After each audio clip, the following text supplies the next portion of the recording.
Vriende, ons gaan saam lees uit die woord van die Here in Hebreërs 9. En ek gaan 'n paar verse vir ons daar lees en dan gaan ek 'n kort gedagte deel wat die Here op my hart gelê het om dit in hierdie môre met u te deel. Julle kan by julle ma sit as julle wil. Of julle paas. Of jy by my.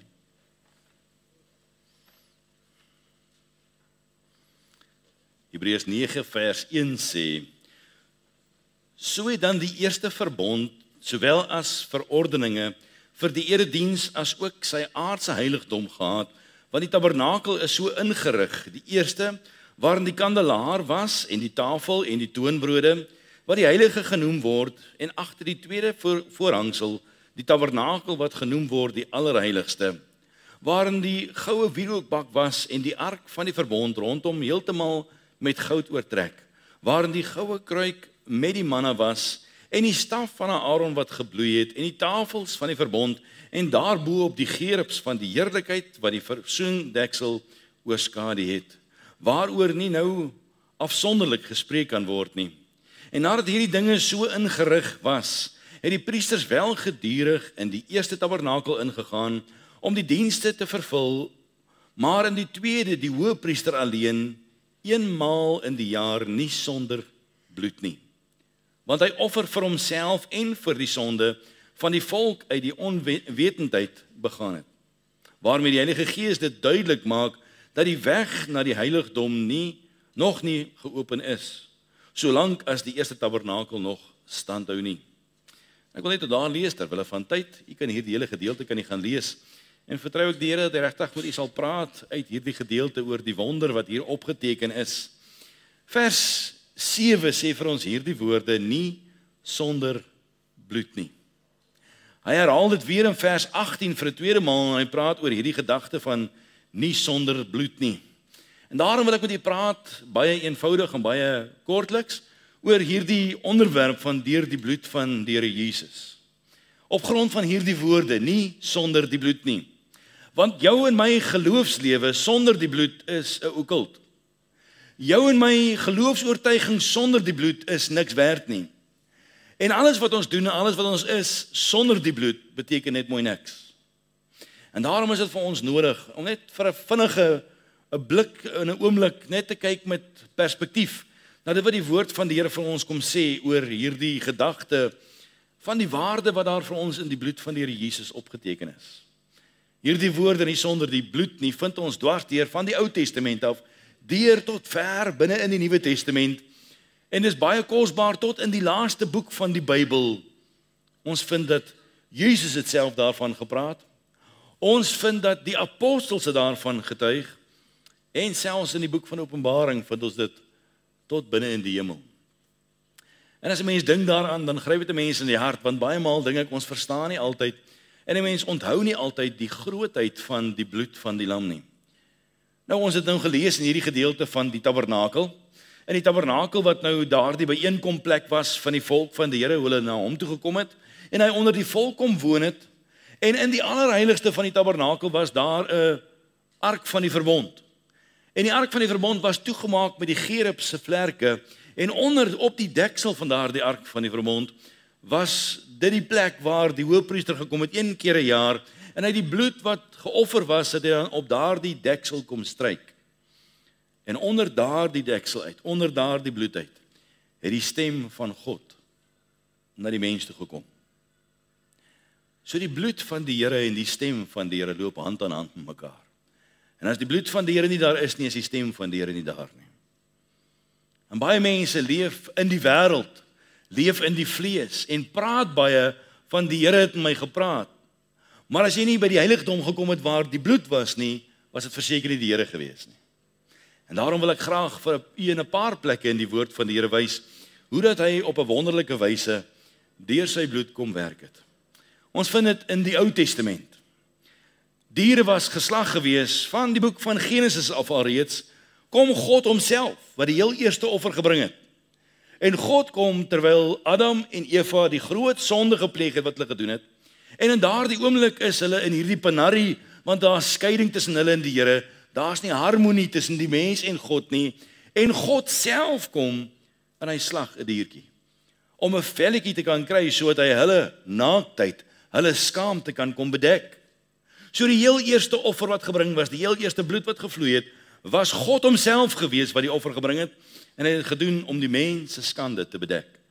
En weet jy vriende, hy doen dit tot vandag toe. Het hy gekom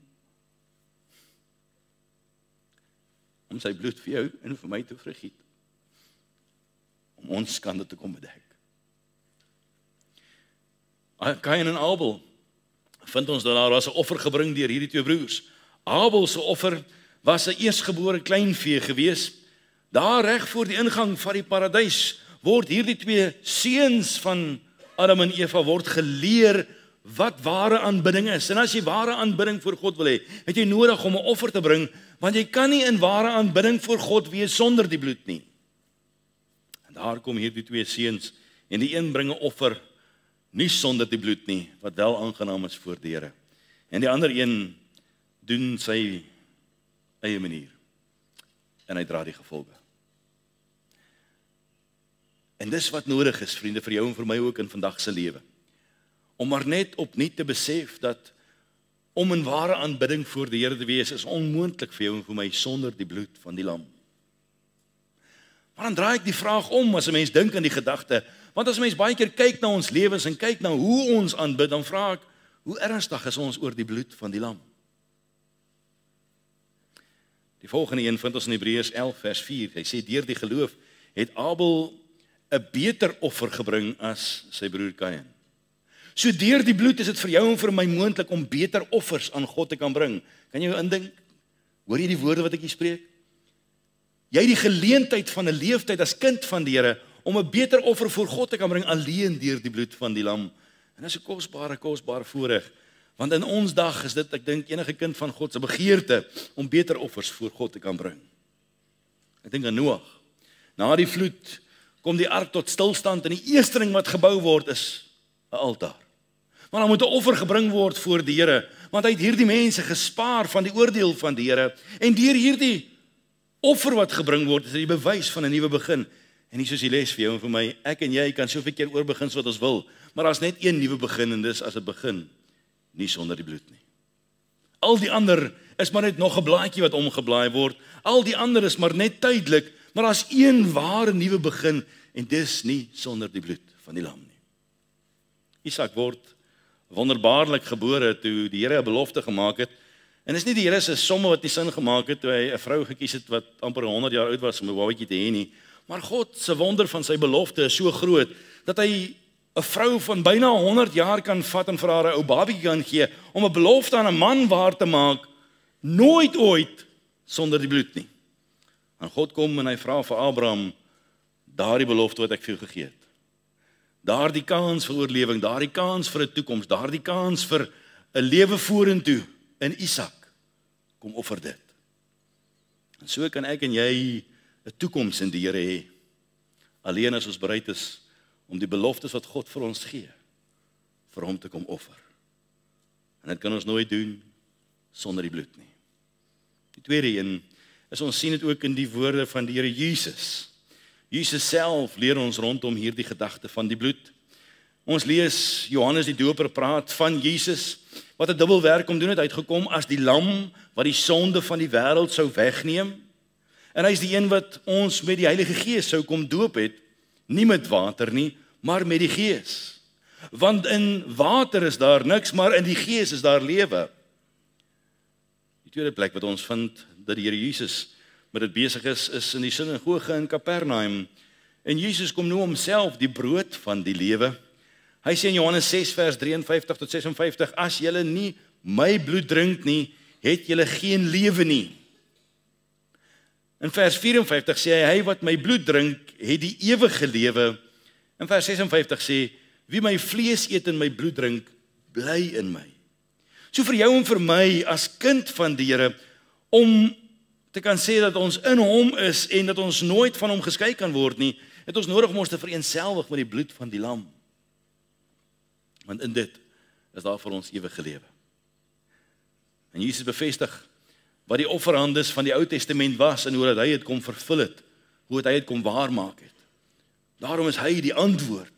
In die laaste nag van sy lewe, by die avondmaal, kom hy en hy gee die beker aan sy disippels en hy deel aan hulle hierdie boodskap mee dat sonder die bloed is daar geen vergifnis nie. En as jy nie deel in hierdie bloed nie, Petrus, het jy geen deel in my nie. So in die Ou Testament vind ons duidelik hierdie goue draad van die bloed. In die Nuwe Testament vind ons hierdie goue draad in die woorde van Jesus van die bloed. Selfs die apostels getuig van hierdie bloed. En wat sê die apostels? In Hebreërs 9, vers 9 tot vers 15, sien ons dat hulle eintlik sê die tempeldiens was eintlik onvoordelig geweest, want dit was net een keer 'n jaar geweest. Dit was verouderd, dit was uitgedien geweest, dit was bestem geweest om te verdwyn, want Jesus het dit kom vervul. Die apostels getuig dat hierdie is die een, hierdie is die ware, hierdie is die werklikheid, hierdie is die een wat saak maak. En daarom sê Hebreërs 9 vers 14, die bloed van Christus sal julle gewete reinig. En so kom die apostels en keer op keer sien ons dat daar die getuienis na vore kom van hierdie bloed wat weer eens op die voorgrond tree. Paulus homself, die ontydige apostel, sê, deur sy genade, sonder verdienste, geregverdig ek en jy, en ons word verlos, alleen deur my vertroue in die bloed van die lam.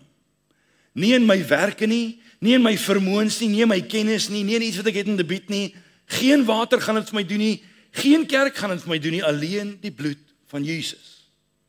In Romeine 5 vers 9 sê hy, baie duidelik ook vir ons word geregverdig in die bloed van die lam. In Romeine 3 vers 25 tot 28 sê die woord, hulle het God voorgestel in sy bloed as 'n versoening deur die geloof. In Korintiërs word daar gesê dat ons kan deel in die beker van danksegging en in gemeenskap te wees omdat ons dankbaar is vir die bloed van die lam. In Galasiërs wys dit dat die kruis en die bloed hand aan hand met mekaar verloop. In Kolossense word daar gepraat oor die bloed van die kruis. In Efesiërs word daar gepraat van ons gewas word deur sy bloed. Petrus verklaar, ons is uitverkore tot gehoorsaamheid met besprenkeling deur sy bloed. Dwarsdeur elke een van die apostels, hierdie mense wat hulle lewens afgelê het vir hierdie bloed. Dan wonder ek vir myself baie maal, hoe ernstig is ek en jy oor die bloed van die lam? En ons vind ook hierdie bloed binne in die hemel.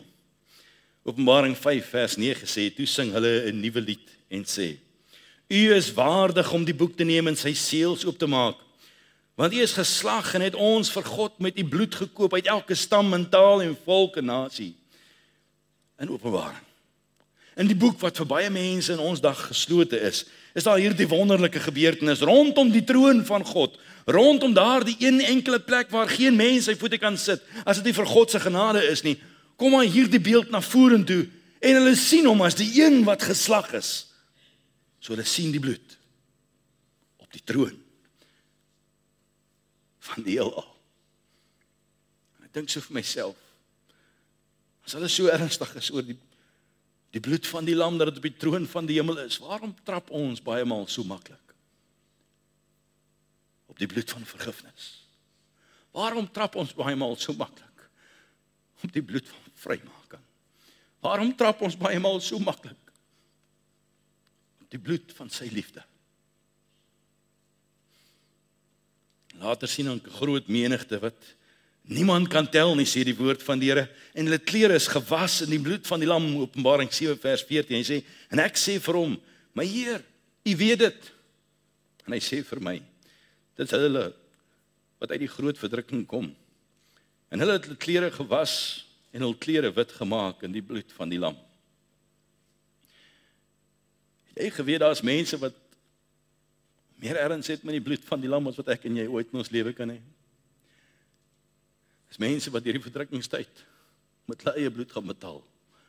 Hulle gaan waardering hê vir God se bloed wat vir ons gestort is.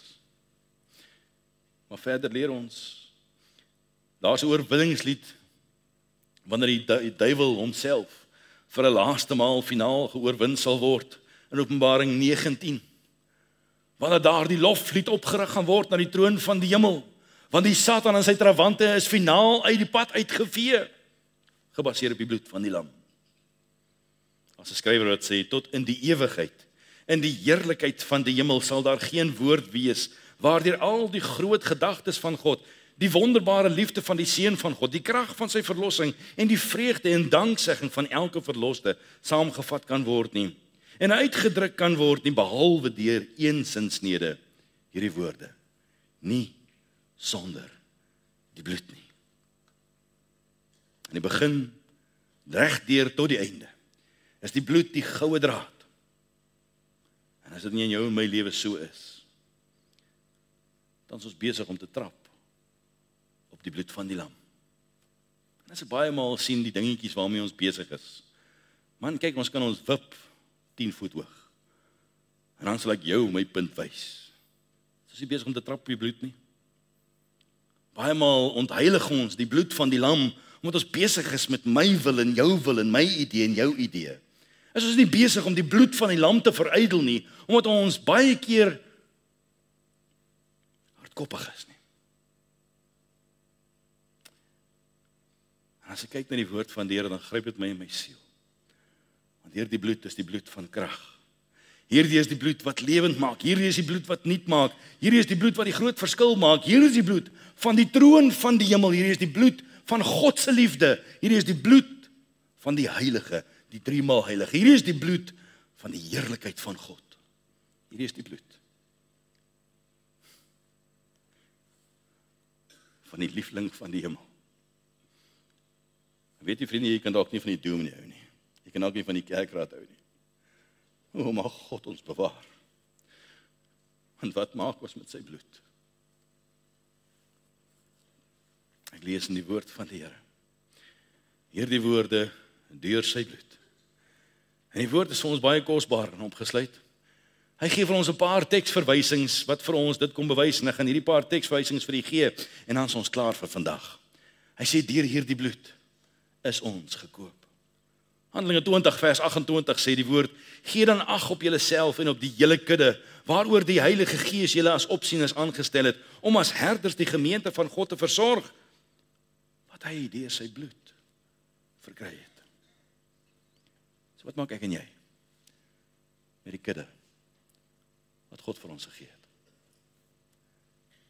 Die tweede een wat vir my uitstaan, is deur sy bloed is ons gered.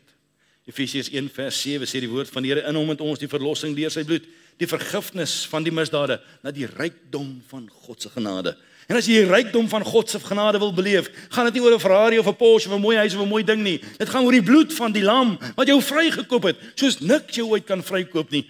Hoe vriende, ons moet versigtig wees. Dat ons nie ons redding soek in baie ander dinge nie. Dis in die bloed alleen. En hierdie bloed vind ons, daar's vir ons vergifnis en versoening. Hy sê vir ons in 1 Kolossense 1 vers 20 en vers 22. Hy sê dat hy deur hom alles met homself sou versoen, nadat hy vrede gemaak het deur die bloed van sy kruis. Ek sê deur hom, die dinge op die aarde sowel as die dinge in die hemele. Romeine 5 vers 9 sê, veel meer dan sal ons, nou dat ons geregverdig is in sy bloed, deur hom gered word van die toorn. Waarvan is jy vandag gered? Is jy vandag gered van jou finansiële druk? Is jy dalk vandag gered van 'n slegte werksomstandigheid? Is jy dalk vandag gered van 'n swak kultuur en 'n slegte lewenskultuur? Is jy vandag dalk gered van jou eie vleeslikheid? Of is jy gered van die hel? En as hier jou gered het van die hel, waarom hou jy vas aan dinge wat in die hel hoort? Is ons nie besig om die bloed van die lam te trap nie? Hy sê, ons is ook versoen en gereinig deur die bloed. In Johannes 1 vers 7 sê, maar as ons in die lig wandel, soos hy in die lig is, dan het ons gemeenskap met mekaar. En die bloed van Jesus Christus, sy seun, reinig ons van alle sonde. Waar as die bloed ons dan nou gereinig het van alle sonde, waarom sukkel ons so met gemeenskap met mekaar? Moet ons nie dan juis in daardie gemeenskap dit kan geniet en verkoop kan word en versadig kan word nie? Moet ons nie juis uitsien na daardie geleentheid nie? Want is die bloed van Jesus wat dit vir ons kom bewerk het. Jy doen nie. Ek doen nie daai deel nie. Is jy nie dalk besig om op die bloed te trap? Ons word ook geheilig deur die bloed. Hebreërs 13 vers 12 sê, daarom het Jesus ook om die volk deur sy eie bloed te heilig buitekant die poort gelei. Hy het hierdie gebeurtenis buitekant gaan doen, sodat die volk nie besoedel mag word nie. Hy het die prys gaan betaal, sodat sy volk geheilig kan wees. En ek en jy het hierdie wonderlike voorreg as kinders van God, om deel te kan wees van die nageslag van Abraham. Mense, wat gewas is in hierdie bloed. 1 Petrus 1 vers 18 sê, omdat julle weet, dat julle nie deur verganklike dinge, silwer of goud losgekoop is, uit julle ydelle lewenswandel wat deur die Vader oorgelewer is nie, maar deur die kosbare bloed van Christus, soos van 'n lam sonder gebrek en vlekkeloos. As ons dan nou vrygekoop is en eenkant gesit is, geheilig is, waarom lyk ons dalk baie keer soos die wêreld? Is jy nie besig om te trap op die bloed van die lam? Met al jou vleeslike begeertes en die eenvoudige denkpatroon wat ons baie keer het nie. Ons vind ook daar is lewe deur die bloed. En sonder die bloed is daar geen lewe nie. Ja, in my bloed is daar dood. Van die dag dat jy jou asem begin haal het, van die dag dat jy jou eerste asem begin het, elke 28 dae het jou vel vernuwe, want jou vel gaan elke dag dood. Tot einde van dae toe. Tot jou laaste asem uitblaas, is jy elke dag besig om bietjie vir bietjie te sterwe. En die enigste kans vir lewe vir jou en vir my is in die bloed. Nie die bloed nie, maar die bloed van die lam. Levitikus 17 vers 11 sê, want die siel van die vlees is in die bloed. En ek het dit aan julle op die altaar gegee, om vir julle siele versoening te doen, want die bloed bewerk versoening vir die siel. Alleen in die bloed van die lam is daar vir jou vir my enige kans vir lewe. Ek sien dit in die volk van Israel, toe hulle in Egipte was, kom daar die laaste plaag, hierdie plaag wat sê, daar kom oordeel van God verby, daar kom 'n onderskeid tussen lewe en dood, en as jy nie die bloed gehad het nie, en die bloed is nie aan die deurposte gesmeer nie, sal die dood jou kom haal. Dis die bloed van die lam, vandag in die deurpos van jou hart gesmeer. Want as dit nie is nie, sal jy die oordeel van God verseker nie ontspring nie. En die bloed is daar vir ons oorwinning. Openbaring 12 vers 11 sê, en hulle het hom oorwin deur die bloed van die lam. Praat van die Satan homself. En as ek en jy nie in die bloed van die lam skuil nie, sal jy jou leeftyd nooit oorwinning hê. Daar's net een plek van oorwinning en is in die bloed van die lam. Romeine 8 vers 37 sê, maar in al hierdie dinge is ons meer as oorwinnaars, deur hom wat ons liefgehad het, so liefgehad het, dat hy hierdie bloed van hom vir ons gegee het. Dis die bewys. En baie maal sukkel ons om die oorwinning te leef, is ons nie dan besig om op die bloed van die lam te trap nie. Maar deur die bloed sien ons het ook naby hom gekom, en hy het ons genees. Efesiërs 2 vers 13 sê, maar nou in Christus Jesus het julle wat vroeër ver was naby gekom deur die bloed van die lam. So voel dit vir jou soms of jy te ver is? Twyfel jy soms aan God se genade? Is dit nie miskien net omdat jy vergeet het van die krag van die bloed nie? 50 dae na die volk uit Egipte uitgelei is, kom hulle by Sinai. Daar word hulle 'n wet gegee. Maar die eerste ding wat die volk moes doen daar onder die berg, is hulle moes 'n altaar bou. Want hulle sou nooit die teenwoordigheid van God kon geniet het, sonder die bloed nie. Maar hierdie volk maak die fout van hulle leeftyd. Hulle rig eerder 'n goue kalf op. Hoeveel goue kalwe het ons in ons lewens, vriende? Hoeveel dinge het ons in ons lewens wat die plek van 'n altaar vervang het? Hoeveel dinge het ons in ons lewens wat veronderstel is om heilig te wees, wat nie meer heilig is nie. En is ons nie dan besig om die bloed van die lam te trap nie. By die inwyding van die tempel het dit nie gebeur sonder die bloed nie. By die afsondering van die priesterswerk was dit nie gedoen sonder die bloed nie. Vir die geboorte van eersgeborenes was dit nie gedoen sonder die bloed nie. Vir verootmoediging van sonde was dit nooit gedoen sonder die bloed nie. Altyd en oral dwars deur die woord van die Here was dit deur die bloed. Ja, ons is ook genees deur die bloed. Daarom sê Jesaja 53 vers 5, maar hy is ter wille van ons oortredinge deurboor, ter wille van ons ongeregtighede is hy verbrysel. Die straf wat op hom, wat vir ons die vrede aanbring, was op hom. En deur sy wonde daar vir ons genesing gekom. Gees, siel en liggaam. So hoe genees is jy vandag? Gesond is jy vandag in jou binneste? Of sit dit dalk nog 'n bietjie bitterheid? Sit dit dalk nog 'n bietjie angs? Sit dit dalk nog 'n bietjie onvergifnis? Sit dit dalk nog so 'n bietjie weersinnigheid? Sit dit dalk nog so 'n bietjie eie willigheid? Sit dit dalk nog so 'n bietjie vlees? Is dit nie miskien omdat ek die bloed van Jesus vertrap het nie? Die woord sê, maar nou in Christus Jesus het julle wat vroeër ver was, naby gekom deur die bloed. En so het dit aangegaan vir die laaste 6000 jaar. En net soos wat die eerste mense naby aan God kon gekom het, al was hulle buite in die tuin van Eden, so het ek en jy vandag die voorreg om naby God te kan kom. Ja, dit was so op Silo gewees. Dit was so op Sinai gewees. Dit was so op Moria gewees. Keer op keer was dit so gewees. Nooit ooit sonder die bloed nie. En hy het vir ons 'n weg kom berei. Wat maak ek en jy vandag? Met die bloed wat vir ons vergiet is. Mag die Here ons help. Mag die Here ons herinner dat ons die bloed van die lam nie sal vertrap nie, want o, weer vriende, hoe verskriklik sal dit wees om te val in die hande van 'n lewende God. Dit het hom sy seun gekos.